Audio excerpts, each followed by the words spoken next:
Kyle here from allmediareviews.blogspot.com, Randomizers feature. The start of some series. I'm not going to do them all at once. I'm going to do sort of different periods of sort of the older progressive rock, classic rock bands, and like showing my collection of music. And today it's Genesis, so I'm just going to get right to it. Genesis, their first album when they were schoolboys at the Charter House. This is their first album from Genesis to Revelation. The one song on here I pretty much know sort of well is the first song, When the Sour Turns to Sweet.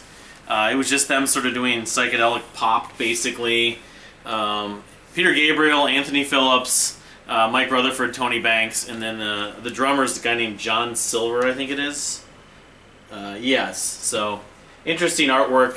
I don't know, the fact I've never actually spent time listening to this record, I might be shortchanging myself a little bit, but I love all the Gabriel albums, and I just mentioned previously in another video.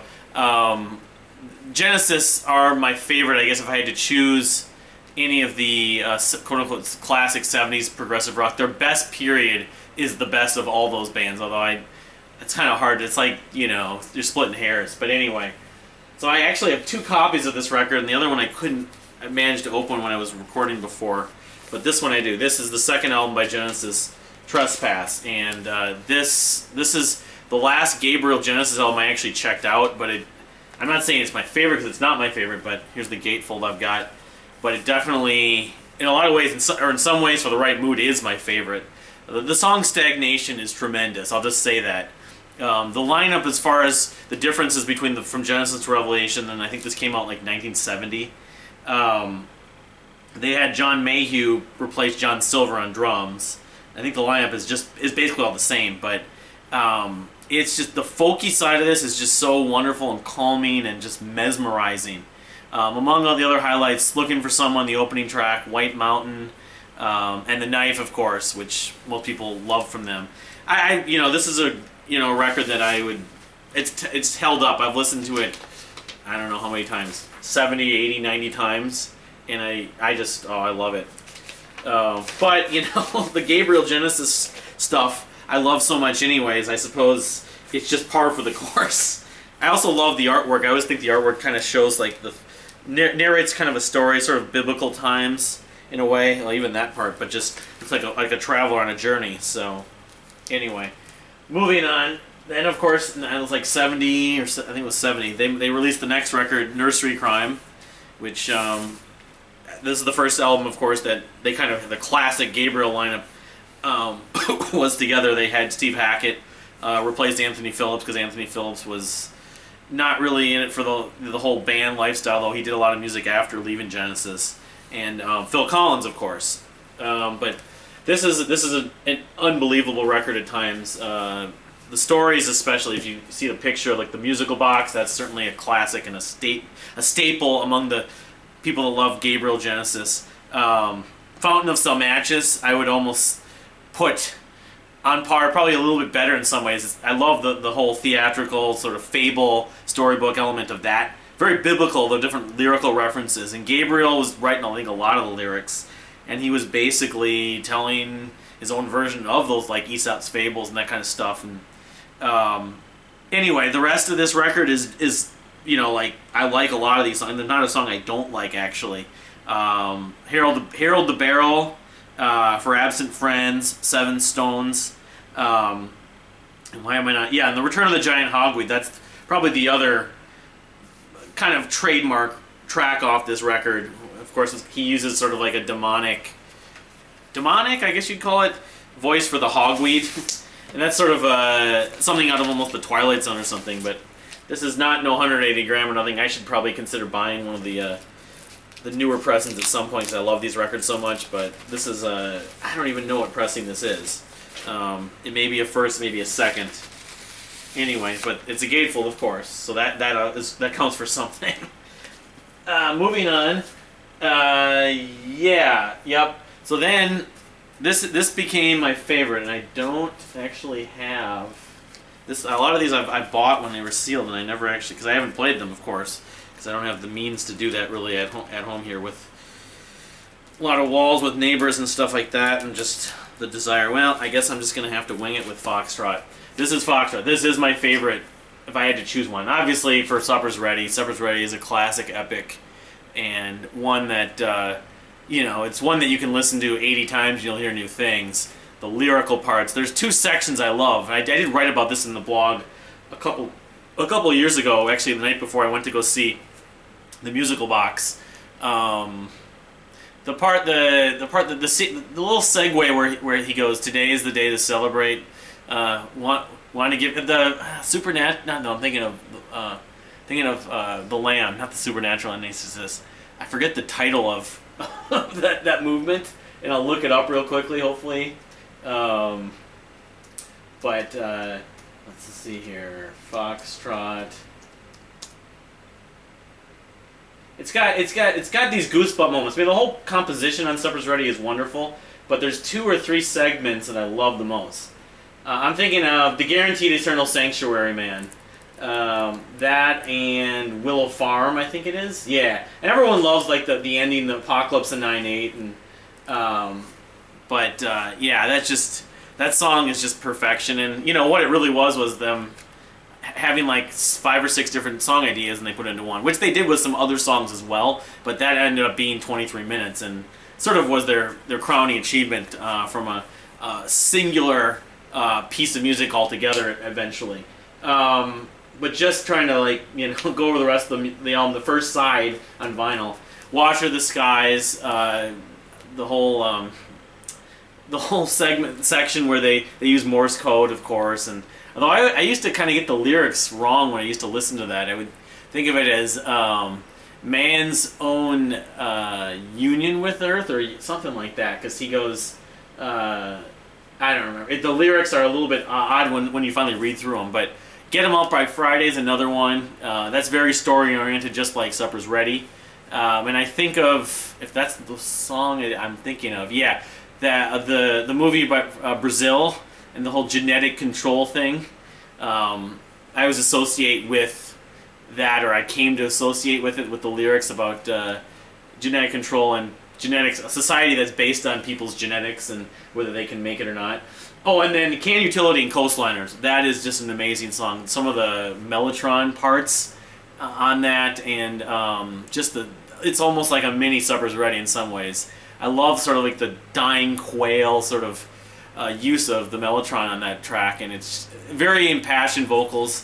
It's dark, but I also like to say that I rarely have ever seen people talk about this. The whole picture with the fox and the lyrics in Supper's Ready and like on the dress and stuff like that, and some of this stuff with people or fish on people's bodies on horses and stuff near a body of water. I think of Dr. Moreau's Island. Dr. Moreau's Island being a science fiction sort of story about a mad scientist who was trying to combine genetics of different life forms, species, animals. So I don't know if there was a lot of influence on that when they thought of the artwork for Foxtrot, but anyway. So I did get this at one point. I'm not going to talk about the album, but it's kind of a cool double, and it's having the 2 records together, I suppose. But it's a gatefold. It's a mixture it's a combo double album, Foxtrot and Nursery Crime, which probably came out sometime in maybe later, like in maybe the mid to late 70s. People were trying to collect them, and maybe some of these albums were harder to find, or just they wanted to save money so they could get 2 for 1. Anyway, so then they put out Selling England by the Pound, of course. That was in, I want to say 73, because I think, I think it was 73, and I'll just pull this out. And Selling England's another just excellent record.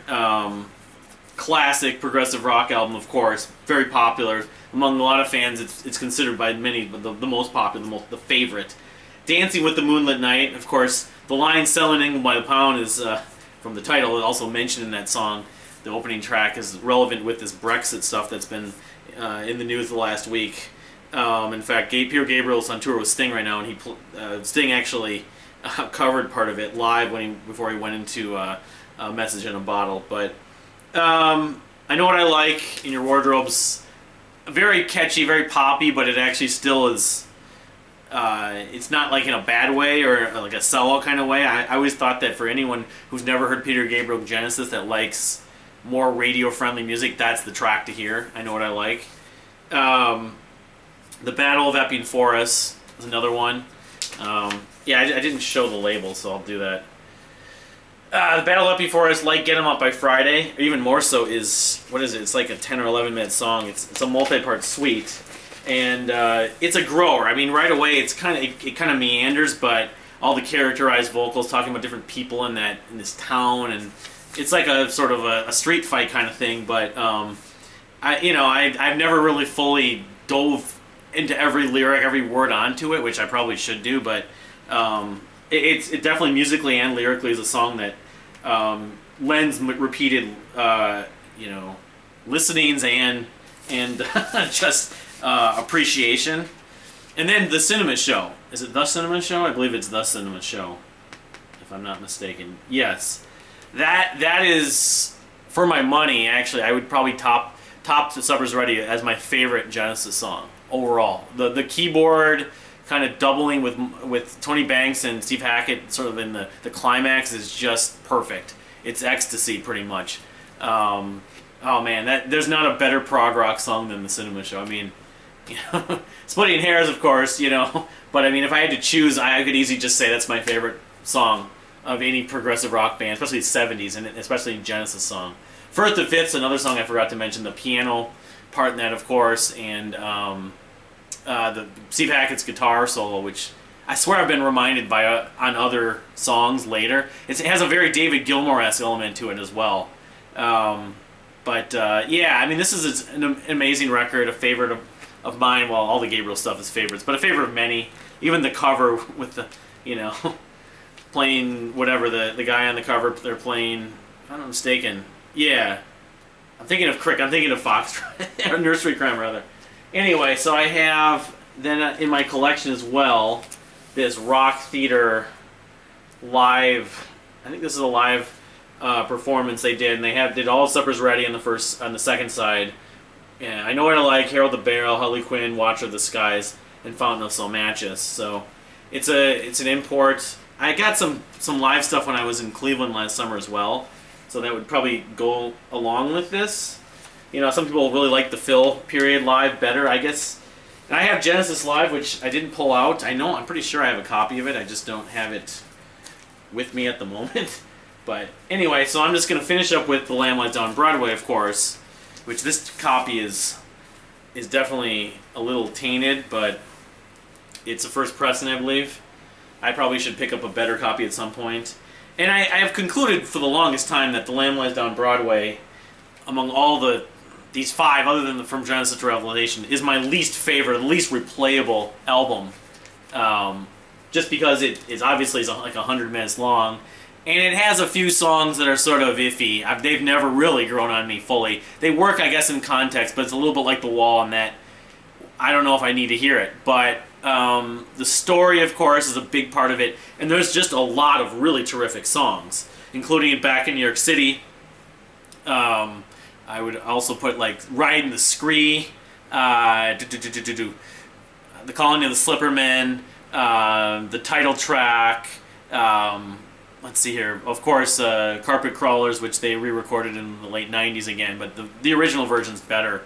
Let's see here, the Supernatural Anesthetist, that's another track. It's an instrumental, but that's some of the best guitar writing that Steve Hackett ever did. That's just, it's so memorable, that guitar part. Some of these other ones, Grand Parade of Lifeless Packaging, has its moments, but some of the echoing vocals and the breathing at the end's a little weird. Cuckoo, Cocoon. Oh, and In the Cage. That was actually the first Gabriel Genesis song I ever heard, and I did really enjoy it, although it didn't fully, like the rest of this record right away, and that it didn't fully get me into them until a few years later. But the keyboard solo, of course, is pretty recognizable. Said they one up, like Tony Banks specifically one upped the Cinema Show with In the Cage, but I'd say that they're pretty close, but I'd still lean toward the Cinema Show. But that's a tremendously cool, fast keyboard riff that he ends up using in that. And then the song "It" at the end, of course, which is very catchy and memorable and very climactic.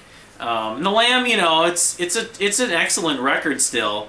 It's just 100 minutes. I think the biggest thing with this also being its length, I did sync it up with the movie Dark City, And more people should try doing this if you really like the Dark Side of the Moon with the Dark Side of the Moon with the Wizard of Oz. It's the almost identical length, and the point, like, there's certain points where you have the subtitles on where they're saying tuning and they say in tune, and there's weird coincidences that happen. So anyway, that's it for Genesis Part 1. I'll go on to them, but I am probably going to go on to another band next, so stay tuned. Thanks for watching.